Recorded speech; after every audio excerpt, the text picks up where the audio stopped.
High বন্ধুরা, শুভ দুপুর সবাইকে। তো দেখো, এখানে আমি পালং শাক নিয়ে নিয়েছি। তো পালং শাকে অনেকে অনেক কিছু খেয়েছো, তো কিন্তু এইরকম বড়া কে খেয়েছো অবশ্যই কমেন্ট করে জানাবে।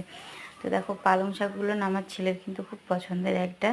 তো এখানে আমি চালের গুঁড়ো নিয়ে নিয়েছি আর একটুখানি বেসন নিয়েছি। বেসনটা নিচে ছিল, তোমাদের ওটা দেখানো হয়নি। আর হচ্ছে তোমরা চাইলে এর মধ্যে একটু লঙ্কার গুঁড়ো দিতে পারো। তো আমার ছেলে যেহেতু খাবে, ও একটু লঙ্কার গুঁড়ো, এর জন্য আমি কি খাওয়াই না আর কি, কমই খাওয়াই।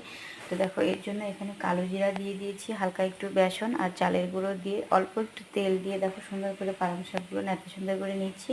আর দুটো দুটো করে পালং শাক একসঙ্গে নিয়ে জড়িয়ে লম্বা করে ছেড়ে দিচ্ছি।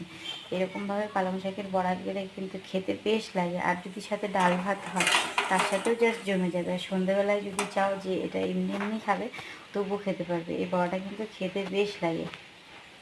তো দেখো, সুন্দর লাল করে এপিট ওপিট ভেজে নিয়েছি। আর খুব একটা ডোবা তেলে যে ভেজেছি তাও কিন্তু না, ডোবা তেলে ভাজলে হয়তো আরও ফুলতো।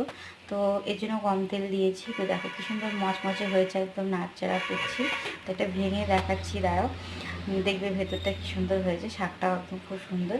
তো সাইড থেকে একটা নিচ্ছি, কারণ মাঝখানের থেকে ওগুলো একদম টপটপা হয়েছে। তো ওগুলো যদি আরও ছিঁড়ি, দেখো ভেতরটা কিন্তু খুব সুন্দর হয়েছে। টাটা। ভিডিওটা ভালো লাগলে লাইক শেয়ার কমেন্ট করবে।